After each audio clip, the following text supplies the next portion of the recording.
அனைவருக்கும் வணக்கம். திராவிட முன்னேற்ற கழகத்துடைய ஒரு முக்கியத்துவம் வாய்ந்த, இன்னும் சொல்ல போனால் ஒரு மொழிப்போரில் பங்கு கொண்ட கழகத்துடைய மாணவர்களுடைய தலைமை பொறுப்பான மாணவர்களுடைய செயலாளர்கள் பொறுப்பை மாண்புமிகு தமிழ்நாட்டுடைய முதலமைச்சரும் இந்தியாவில் இன்று ஒடுக்கப்பட்ட பிற்படுத்தப்பட்ட மதச்சிறுபான்மை மொழிச்சிறுபான்மை மக்களுடைய நாயனாக வழங்குகிற எங்கள் தலைவர் அவர்கள் வழங்கியிருக்கிறார்.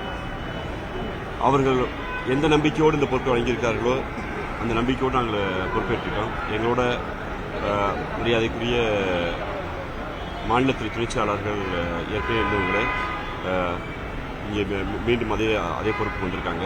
இது முக்கியமான நேரம் உங்களுக்கு தெரியும். குறிப்பாக ஒரு 1.5 ஆண்டுகளுக்கு முன்பு சனாதனத்தை குறித்து மாண்புமிகு தமிழ்நாடு துணை முதலமைச்சர் பேசிவிட்டார். அது ஒட்டுமொத்த இந்துக்கள் மனதை புண்படுத்தி விட்டது என்று ஒரு போலி விசம பிரச்சாரத்தை செய்தார்கள். ஆனால் அந்த சனாதனம் என்ற கருத்தை ஏன் அவர் பேசினார்? அது இந்தி வடிவாகவும் சமஸ்கிருதத்தின் வடிவாகவும் தமிழ் பேசுகிற மக்களை, தெலுங்கு பேசுகிற மக்களை, கன்னடம் பேசுகிற மக்களை, மலையாளம் பேசுகிற மக்களை, குறிப்பாக தென்னிந்திய மக்களை இந்திய அரசு, மோடி அரசு இரண்டாம் தர குடிமக்களாக பார்க்கிறது என்ற கருத்தை தொடர்ந்து எங்கள் துணை முதலமைச்சர் வலியுறுத்தி வந்தார். அது இன்று வெட்ட வெளிச்சமாகிறது. புதிய கல்விக் கொள்கை என்கிற ஒரு திணிப்பை ஒரு சமஸ்கிருத மயமாக்கப்பட்ட, குறிப்பாக RSS உடைய சித்தாந்தவாதிகளால் கல்வியாளர்கள் இல்லாமல் எழுதப்பட்ட ஒரு கொள்கையை கொண்டு வந்து திணித்து தமிழ்நாடு கல்வியில் சிறந்த தமிழ்நாடு என்கிற இந்த இடத்தில் மீண்டும் ஸ்கூல் டிராப் அவுட், ஒரு எப்படி உத்தரப்பிரதேசத்திலையும் பீகார்லையும் மத்திய பிரதேசத்திலிருந்து போஜ்பூரியை, அவதியை, மைதிலியை, கொங்கினியை பேசுகிற மக்களை ஹிந்தியை திணிச்சதுனால ஸ்கூல் காலேஜ் கூட முடிக்க முடியாம சாதாரண கூலி வேலைகளுக்கு தமிழ்நாடை நோக்கி இந்திய சகோதரர்கள் வருகிறார்கள். அதுபோல் தமிழ்நாட்டைச் சேர்ந்த இளைஞர்களையும் பள்ளி கல்லூரி கல்வியை முடிக்கிவிடக்கூடாது என்று பெரிய சதித்திட்டத்தை செய்து மோடி அரசு தமிழ்நாடை வஞ்சிக்கிற இந்த நேரத்தில் மிக முக்கியமான ஒரு பொறுப்பை மாண்புமிகு முதலமைச்சர் அவர்கள் எங்களிடம் ஒப்படைத்திருக்கிறார். இந்த பொறுப்பை கண்ணும் கருத்துமாக இன்னும் சொல்ல போனால் இது இன்னும் எங்களுக்கு ஒரு ஆசை என்பதை விட எங்களுக்கு ஒரு இன்னும் ஒரு பெரிய ஒரு நம்பிக்கையை அளித்திருக்கிறது. எங்களுடைய இந்த அணிக்கு மக்கள் மன்றத்தில் திராவிட இயக்கங்கள், திராவிட முன்னேற்ற கழகம், தந்தை பெரியார், பேரறிஞர் அண்ணா, முத்தமிழர் கலைஞர், இப்போது ஆகிற முதலமைச்சர்கள், இந்த முதலமைச்சர், இந்த அமைச்சர் தலைமையிலான இந்த அமைச்சர் என்ன செய்திருக்கிறது என்பதை, கல்விக்கு என்ன செய்திருக்கிறது என்பதை மாணவ மன்றத்தில் கொண்டு போய் சேர்க்க வேண்டிய மிக முக்கிய பொறுப்பு வைத்திருக்கிறது. அதன் முகமாகத்தான் இப்போது உங்களுக்கு சந்திருக்கிறது.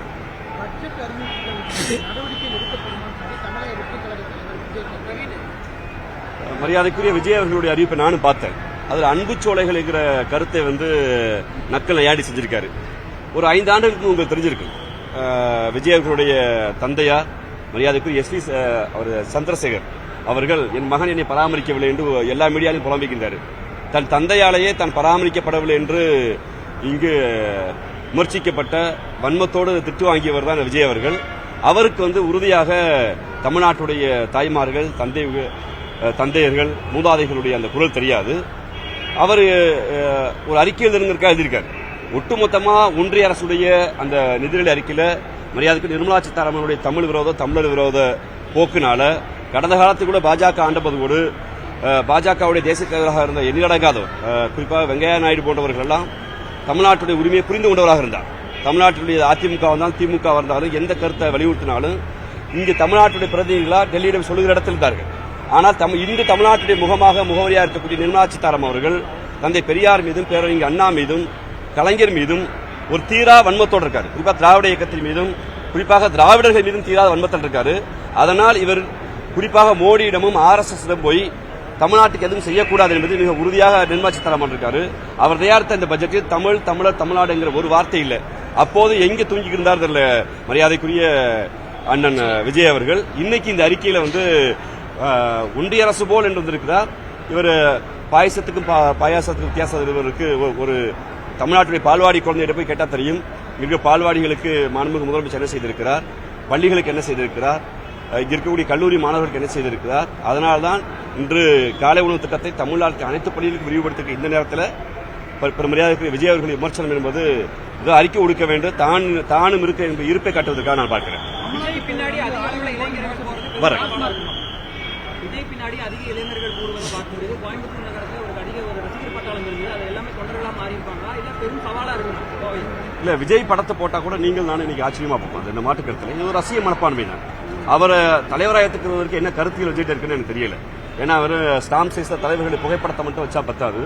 அந்த தலைவர்கள் பேசிய தத்துவம் என்ன, அந்த தலைவர்கள் விமர்சிக்கப்பட்ட போது என்ன எடுத்தார் உங்களுக்கு தெரியும். சீமானவர்களால் தற்குறித்தனமாக, இன்னும் சொல்லப்போனால் ஒரு மன இறுக்கத்துக்கு உள்ளாகி சீமானவர்கள் தந்தை பெரியாரை மிக ஒருமையில் பேசிய போதெல்லாம் மௌனமாக வாய் மூடி அமைதியாக இருந்ததுதான் நடிகர் விஜய் அவர்கள். தன்னுடைய தலைவர்கள் மீது ஒரு தாக்குதல் நடத்துகிற போது ஒரு அமைதியாக இருக்கிறவர் எப்படி தத்துவத்தில் இருக்க முடியும்? பார்க்கிற இளந்தலைமுறையினர், மாணவ மாணவிகள், வளர்கிற இளைஞர்கள்லாம் விஜய் ஒரு நடிகராக ரசிப்பார்கள். ஆனால் அவர்களிடம் திராவிட முன்னேற்ற கழகத்தை மாணவனை ஒன்று சொல்லிக்கொள்ள விரும்புகிறது. நடிகர் விஜய் இன்று உச்சம் தொட்டிருக்கிறார், எந்த மாற்று கருத்து இல்லை. நடிகர் விஜயை போல் ஒரு சாமானியர், போஜ்பூரி நடிகர், மைதிலி நடிகர், சாந்திலி நடிகர், ராஜஸ்தானி நடிகர், குஜராத்தி நடிகர், பெங்காலி நடிகர், இல்ல ஹிமாச்சல பிரதேச நடிகர் யாராவது வந்திருக்காங்களான்னு பாருங்க. யாருமே இருக்க மாட்டாங்க. ஒரு அமிதாப் பச்சன், ஒரு ஷாருக் கான், சல்மான் கான் ஹிந்தியே தாய்மொழியாக கொண்ட, இல்ல இந்தியை மட்டும் தான் தாய்மொழி நம்புற, இந்தியை வளர்க்கிற மும்பையில் இருக்கிற பாலிவுட் நடிகர் மட்டும் வந்திருப்பாங்க. ஏன் யூபியில இருந்து, பீகார்ல இருந்து, மாப்பியில இருந்து, சத்தீஸ்கர்ல இருந்து, ஒடிசாவில் நடிகர் வளரலன்னா ஒட்டுமொத்த வட இந்தியாவில் இருக்கக்கூடிய எல்லா மொழி பேசுகளையும் இந்தி சினிமா திண்டு செரிச்சிருச்சு. ஆனா தமிழ்நாட்டில் விஜய் போன்றவர்கள், நடிகர் அஜித் போன்றவர்கள், சிவகார்த்திகேயன் போன்றவர்கள்லாம் சாமானிய வீட்டு பிள்ளைகள் நடிகர்களா வளர்றாங்கன்னா இங்க தமிழ் சினிமா வளர்ந்துருக்கு. அந்த தமிழ் சினிமா வளர்வதற்கு விதை போட்டவர் பெருமரியாதைக்குரிய திராவிட முன்னேற்ற கழகத்துடைய ஆதர்ச கர்த்தா எங்களுடைய பேரறிஞர் அண்ணா அவர்கள். முத்தமிழர் கலைஞர் தமிழ் சினிமாவில் புகழ்பெற்ற நடிகர்களை விட அதிக சம்பளம் வாங்கியவர். அப்ப தமிழ் சினிமாவை வளர்த்த திராவிட இயக்கத்தை பார்த்து இவர் குறை சொல்றாரு. அந்த திராவிட இயக்கத்தையும் பாஜக என்கிற ஒரு மதவரி கும்பலை ஒப்பிட்டு ரெண்டு ஒண்ணுதாங்கிறாருன்னா, அந்த ஏறி வந்த ஏணியை எந்த திராவிட இயக்கம் தமிழ் சினிமாவை பாதுகாத்ததோ, இன்னைக்கு உங்க பல பேருக்கு எழுத தெரியும், பேச தெரியும், படிக்க தெரியும், நடிக்க தெரியும். சென்னை குடமாக்கம் போனா சினிமா துறையில் வளரலான்னு நம்பிக்கை வந்திருக்குன்னா, அது சினிமா துறை சாதி பார்க்காது, மதம் பார்க்காது, மொழி பார்க்காதுன்னு நம்பிக்கை வந்திருக்குன்னா, அது திராவிட இயக்கம் விதைத்த விதை. அப்படி அந்த திராவிட இயக்கத்தின் மீது விமர்சனம் செய்து அப்படி ஒரு கருத்தியலை இந்த மக்கள் ஏற்றுக்கொள்ள மாட்டாங்க. நடிகர் விஜய் வளர்ந்து வருவதற்கும் திராவிட இயக்கம் கலைத்துறையில் செய்திருக்கக்கூடிய சாதனையாத்தான் நாங்க பாக்குறோம்.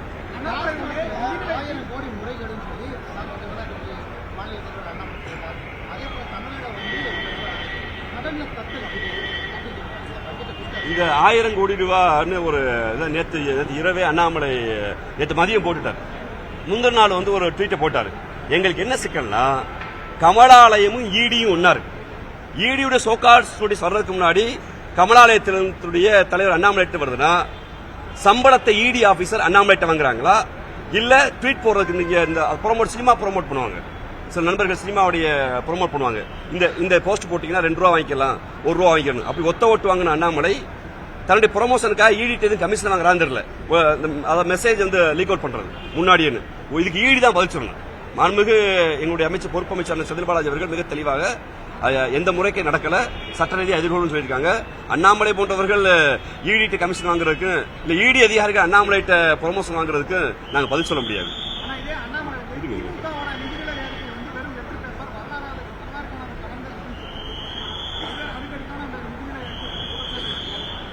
இப்ப நீங்க இந்தியாவுடைய வளர்ச்சி விகிதத்தை நம்ம பாக்குறோம். ரூபாய் நோட்ல ஹிந்தி இருந்த காலத்துல, ஹிந்தி இல்லாத காலத்துல நீங்க சோசியல் மீடியா பார்க்க முடியுது. ரூபாய் நோட்ல ஹிந்தியே 32கள் இல்ல, 40கள் இல்லாம இருக்கு. அந்த காலத்துல ரூபாயின் மதிப்பும் டாலர் மதிப்பு என்னவா இருந்தது? மரியாதைக்குரிய மன்மோகன் சிங் அவர்கள் இருந்தபோது 54 ரூபாய் டாலர் மதிப்பு இருந்தது. அப்ப காங்கிரஸ் பேரியக்கம் ஆண்ட போது இருந்தது. அப்ப பாஜக வச்சது டாலருடைய மதிப்பு 54 ரூபாய் ஆயிடுச்சு. அதனால வேலையில்லா திண்டாட்டம், வறுமை, கல்வி ஒழிப்பு போன்ற பல அதாவது கல்வி முன்னேற்றம் அடையல, டாலர் மதிப்பை நீங்க குறைக்கணும்னு சொல்லி பெரிய பிரச்சாரம் செஞ்சாங்க. இன்னைக்கு டாலருடைய மதிப்பு இந்த நொடி 88 ரூபாய் 90 ரூபாய் தெரியல, 88 ரூபாய்க்கு மேல இருக்கு. தினமும் 1 ரூபாய் ஏறுது. டாலர் மதிப்பு உயர்வதனால தங்கத்தின் மதிப்பு உயர்வுது. இந்த தங்கமும் டாலரும் உயர்வதனால வேலையில்லா திண்டாட்டம், வறுமை பிடித்த நாடுகள் பட்டியல இந்தியா இருக்கு. இது குறித்தெல்லாம் எந்த கவலை இல்லை. 2.5 லட்சம் கோடி ரூபாய் கடன் வாங்கி தமிழ்நாட்டுக்கு ஒத்த ரூபா கொடுக்காத, தென்னிந்திய மாநிலங்களை வஞ்சிக்கிற மோடிட்ட போய் நான் இங்க தமிழ்நாட்டின் பிரதிநிதி கேட்கறதுக்கு வக்க தெம்போ திராணி அண்ணாமலைக்கு இல்ல. நீங்க உண்மையிலே கோயம்புத்தூர் மாப்பிள்ளைன்னு சொல்றாரு. கோயம்புத்தூர் மக்கள் நீண்ட காலத்துடைய இயக்கம். நீங்க சேலத்திலிருந்து கோயம்புத்தூர் ராணுவ கேரக்டர்னு அறிவிச்சாங்க நிர்மலா சீதாராமன். ஒத்த ரூபா ஒதுக்குனாங்களா? நம்ம என்ன சொன்னாங்க? தென்னிந்தியாவுடைய மான்செஸ்டர் இன்னைக்கு பருத்தி தொழில் படுத்துருச்சு. இன்னைக்கு ஒட்டுமொத்தமாக திருப்பூர் டாலர் சிட்டி டல் சிட்டியா மாறிடுச்சு. ஜிஎஸ்டி கொண்டு சிறு குறு தொழில்களை டோட்டலா முடக்கியாச்சு. நீங்க கோவையுடைய பெரிய பெரிய கனவாக இருந்த மெட்ரோ ரயில் திட்டத்துக்கு இதுவரைக்கும் ஒன்றிய ஒப்புதல் கொடுக்கல. கேட்டா எங்களை பேச சொல்றாங்க, நாங்க நிலம் எடுப்பதற்கு விமான நிலையத்துக்கு பணத்தை ஒதுக்கியாச்சு. ஆனா விமான நிலையம் குறித்து அண்ணாமலையோ பாஜகவோ வாய் திறக்கல. அப்படி எல்லா தமிழர் விரோத தமிழ்நாட்டு விரோத செயலையும் செஞ்சுட்டு இன்னைக்கு வளர்ந்த மாநிலங்கள்ல தனி மனித வளர்ச்சி தமிழ்நாட்டை விட ஒட்டுமொத்த இந்தியாவில் குறைவா தான் இருக்கு. கடன் விகிதத்துல நாங்க கடன் வாங்குகிற விகிதத்துல குறைவா தான் இருக்கோம். ஒரு சிறந்த பட்ஜெட் இருக்கிற போது அண்ணாமலை போன்றவர்கள் எல்லாம் தன்னுடைய இருப்பை காட்டிக்கொள்ள தன் எஜமான்களுக்கு தன் முதலாளிகளுக்கு நம்பிக்கையா இருப்பதற்காக தமிழ்நாடு அரசை விமர்சிப்பதை தத்துவார்த்த ரீதியாக புள்ளி விவரங்கள் ஏற்றுக்கொள்ளாது. நீங்க அண்ணாமலை சொல்ற பொய்களை பாருங்களேன். இதே விமான நிலையத்தில் அண்ணா செருப்பு போட மாட்டான்னு சொன்னாரு. திமுக ஆட்சிக்கு வந்தா நான் திமுக ஆட்சிக்கு வர செருப்பு போட மாட்டேன்னு சொன்னாரு. இன்னைக்கு செருப்பு பதிலாக ஷூ போட்டிருக்காரு. அதை யாரும் நம்ம கேட்கல. இதே அண்ணாமலை சொல்றாரு, நான் அதாவது இந்த தமிழ்நாடு முழுக்க நடந்து போறேன்னு சொன்னாரு. நீங்க அது குறித்து நம்ம யாரும் கேட்கல. அப்ப அண்ணாமலையுடைய பொய்கள்ல இங்க புத்தகங்கள் வர ஆரம்பிச்சிருச்சு. இந்த பிரஸ் மீட் இருக்காரா, இப்போ ஒரு சவால், அடுத்த பிரஸ் மீட் ஒரு சவால். நம்ம எதிர்த்து கேள்வி கேட்க மாட்டாங்க நம்பிக்கையில அண்ணாமலை தன்னுடைய தன் தொண்டர்களை திருப்பி பெற்றதற்காக தினந்தோறும் ஒரு அறிக்கை விட்டு இருக்காரு. தினந்தோறும் இலக்கு ஒன்று வச்சுக்கிருக்காரு. அந்த இலக்கை தமிழ்நாட்டு மக்கள் ஏற்றுக்கொள்ள மாட்டாங்க.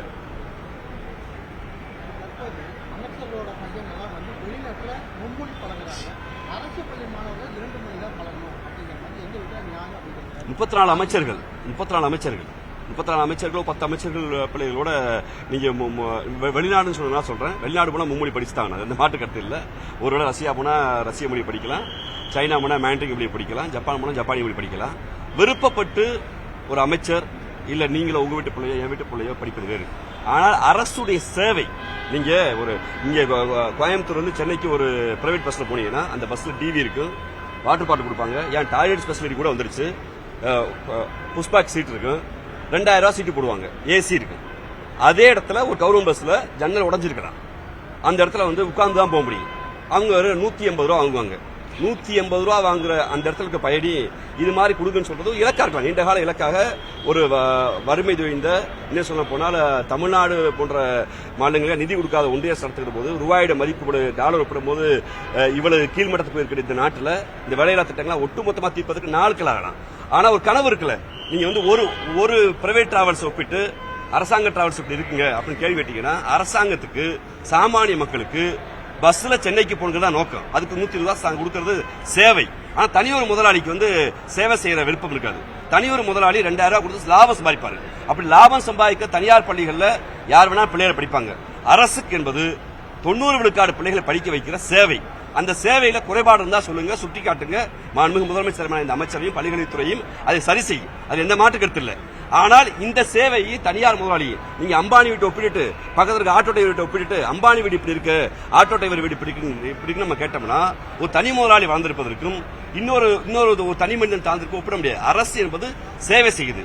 சாமானிய மக்களுக்கு, எளிய மக்களுக்கு கல்வியை இலவசமாக அரசுடைய கொள்கை திட்டத்தின்படி 2 மொழி, இந்த 3 மொழி படிச்சதுனால நீங்க யாராவது ஒருத்தர் இங்க இருந்து உங்களுக்கோ எனக்கோ பீகார் கனவோ யூபி கனவோ இல்ல மாப்பி கனவோ என்னைக்காவது தமிழ்நாட்டு பிள்ளைகள் தமிழ்நாட்டில் இருந்து நம்மளுக்கு பெங்களூர் கனவு இருக்கு, ஏன் இன்னும் சொல்ல போனா சென்னை கனவு கூட இருக்கு இல்லையா? நமக்கு மளிகை போய் சிங்கப்பூர் கனவு, மலேசியா கனவு, லண்டன் கனவுலாம் நமக்கு இருக்கு.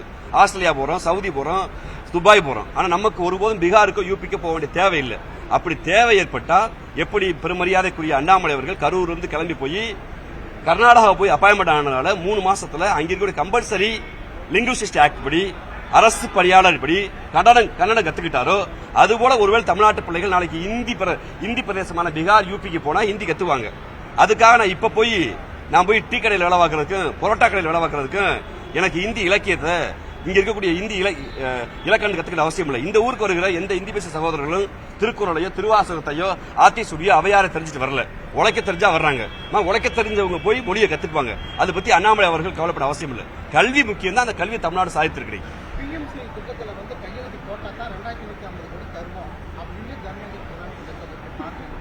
அது மிக இதுதான் இந்தியாவுடைய லட்சணம், இந்தியாவுடைய இறையாண்மை லட்சணம். நாங்க இந்தியாவுடைய அரசியல் சட்டத்தின்படி ஆர்டிகல் 21 படி உச்சநீதிமன்ற உத்தரவின்படி அடிப்படை கல்விக்காக 2% செஸ் வரியை நீங்கள் நானும் கட்டுறோம். அது பிரித்து கொடுக்க வேண்டிய கடமை ஒன்றிய அரசுக்கு இருக்கு. ஆனா நீ ஹிந்தி ஏத்துக்கிட்டா, சமஸ்கிருதத்தை ஏத்துக்கிட்டா, நாங்க சொல்ற கல்வி பட்டியலை ஏத்துக்கிட்டாதான் இதை கொடுப்பங்கிறது தான் மோடி அரசு தமிழ்நாட்டு மக்களை வஞ்சிப்பது என்பது எங்களுடைய மாண்புமிகு தமிழ்நாடுடைய முதலமைச்சர் அவர்கள் சொல்கிற அந்த கருத்துக்கு வலுச்சேர்க்கிற மாதிரி தான் நடந்துருக்காங்க.